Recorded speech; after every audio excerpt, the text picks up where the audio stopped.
Aloha and welcome to Honolulu Cop for You, where we will discuss a current event topic and other issues and offer an opinion that just might get you to think a little deeper and perhaps consider a different viewpoint. I'm Gary Diaz, and the moniker Honolulu Cop began in 2002 with the publication of my book Honolulu Cop: Reflections on a Career with HPD. Today's topic is the FBI investigation into the alleged corruption committed by former HPD Chief Louis Kealoha, his wife, Deputy Prosecuting Attorney Katherine Kealoha, and City Prosecutor Keith Kaneshiro. It all started with the alleged theft of a mailbox. Yup, not just any mailbox. The mailbox belonging to HPD Chief Louis Kealoha and his wife, Deputy Prosecuting Attorney Katherine Kealoha. Now, the synopsis I'm going to provide is obviously courtesy of various news reports because I wasn't there. And that's a good thing, because too many people who have touched Louis Kealoha and Katherine Kealoha have been served with target letters from the FBI informing them that they are being investigated for the federal crime of corruption.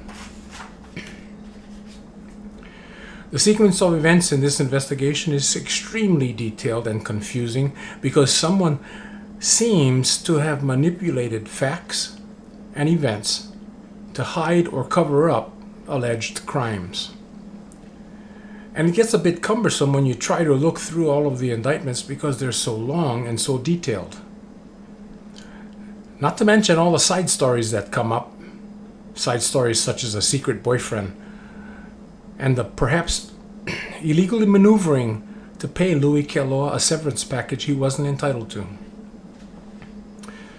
In addition, there's a long list of characters. So let's first look at who's involved in this investigation. Katherine Kealoha, who used the alias Allison Lee Wong.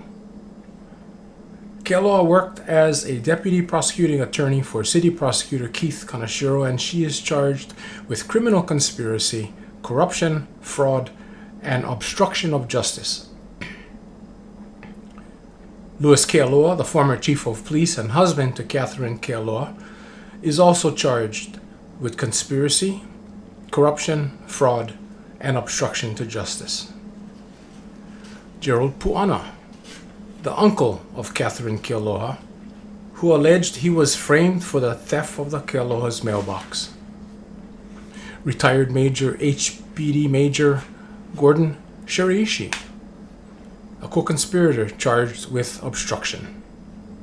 HPD Lieutenant Derek Hahn, a close friend of Katherine Kealoha, charged as a co-conspirator. HPD Detective Danny Sellers and Officer Bobby Nguyen, both close friends of Katherine Kealoha and both charged with lying to the federal grand jury. HPD Officer Niall Silva, convicted of conspiring to falsely convict Gerald Puana of the theft of the Kealoha mailbox. Silva has turned state witness and federal witness and will testify against the Kealohas in federal court. Big Island firefighter Jesse Ebersole carried on an affair with Katherine Kealoha.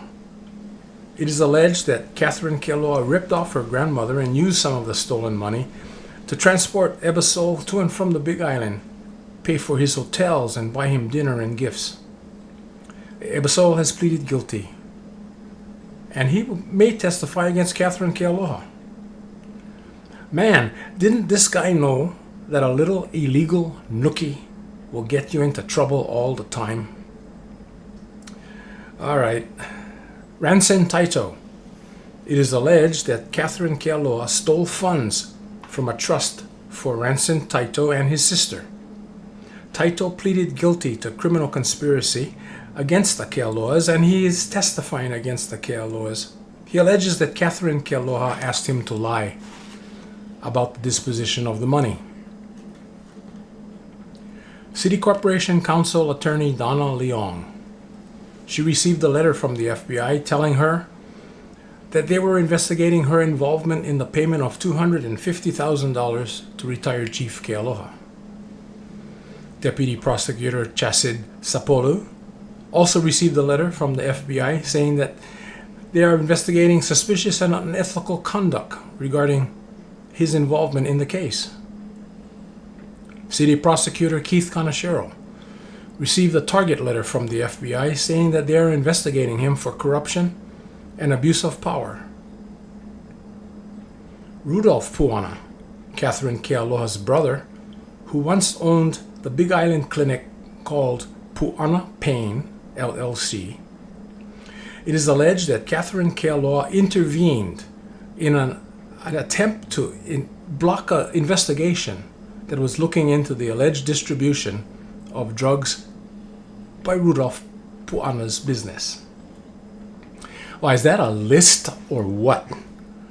I can just hear French Captain Louis Renault, played by Claude Rains in the 1942 movie Casablanca, telling his subordinates, "Round up the usual suspects." Remember that movie? It was a good one. Anyway, so what did the FBI allege went down? Katherine Kealoha reported to the police on June 22nd, 2013, that her mailbox was stolen, and she reported to the police on June 29th, 2013, that she had a home video that captured her uncle Gerald Puana stealing the mailbox. Federal prosecutors charged Gerald Puana on July 1st, 2013, with the federal crime of destroying a mailbox. The following 6 months, or the following year rather, on December 4th, 2014, Louis Kealoha testified in court against Gerald Puana. But Kealoha illegally released information of a prior conviction of Puana's. The case against Puana was declared a mistrial as a result of Kealoha's unprofessional release of information. Puana's attorney claimed that Kealoha did this because if Puana were found guilty, it could have a negative outcome for Katherine Kealoha's civil suit against Puana. Louis Kealoha subsequently stated that his revelation in court was an accident. Time out, time out, time out. Something's bothering me. If Louis Kealoha, who holds a postgraduate degree in criminal justice, who occasionally taught criminal justice as an adjunct professor at a local university, who was a police officer for many, many years and presumably testified in many criminal cases, and who rose to the rank of chief of police, blurted out in court that the defendant had a prior conviction, something that even the youngest raw police rookie knows not to do. Hey, what's the song by the group CC Music Factory and the running gag from the Arsenio Hall show? Things that make you go, Kealoha's revelation and claim that it was an accident is something that makes me go, Okay, back on track. Puana's attorney subsequently turned over information and alleged evidence detailing the Kealoha's misdeeds to the FBI. The information resulted in the FBI convening a federal grand jury to investigate the Kealohas and a number of other people, mainly police officers from the Honolulu Police Department. Katherine Kealoha is alleged to have spent more than $20,000 for airfare, hotels, dinners, and gifts for her secret Big Island lover, Jesse Ebersole. He pleaded guilty, remember, to his involvement in the scheme and may testify as a witness against Katherine. It's alleged that she stole the money from her grandmother. The FBI alleges that Louis and Katherine Kealoha stole more than $150,000 from a trust account for Ranson Tyson and his sister. This occurred between 2002 and 2012. And in doing so, Katherine Kealoha used the alias Allison Lee Wong to facilitate her embezzlement of that money.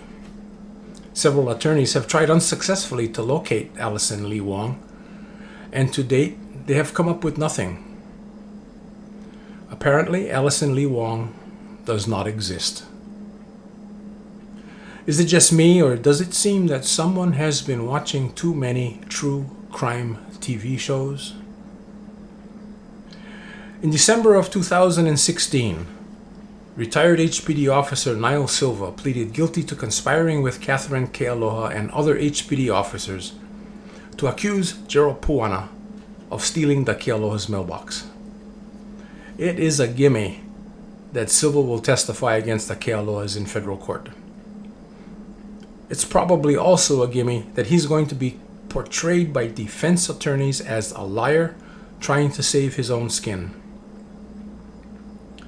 In February of 2017, Louis Kealoha retired from HPD after being notified by Corporation Counsel Attorney Don Leong that the city would pay him his pension and an additional amount of $250,000 in severance pay. Oh, time out. The reality is, Kealoha was a city employee. Yes, he's entitled to his pension, but it doesn't appear that he should have been entitled to any severance package. I mean, I didn't get a severance package when I retired from HPD. As a matter of fact, I can't think of any other police officer, regardless of their rank, who ever received a severance package from HPD. The inference alleged here is that someone authorized the payout to facilitate Kealoha's retirement. Hey, can that be called bribe money? Or was it money intended for something else? Okay, enough grumbling by me about not getting a severance package, and enough speculation for the moment. The FBI has leveled some serious and heavy allegations that detail a complicated web of lies and deception by the Kealohas to falsely convict an innocent man and to hide the fact that they are alleged of committing criminal offenses, and to hide the fact that others are alleged to have committed criminal offenses. Wow. Double wow. Or dare I say, holy shh. No, I don't dare. Well, we've come to the end of our time frame today, and we're going to conclude this first part of our look into the FBI investigation into the Kealohas and into Prosecutor Keith Kaneshiro as part one. We'll continue in Honolulu Cop for You, episode part 2, and we hope that you join us to find out more about the FBI investigation and more about what might be happening to the Kealohas, Keith Kaneshiro, and the other officers. And I'll be giving my opinion about what can occur as a result of this investigation. Thank you very much for listening, and I hope to hear from you soon.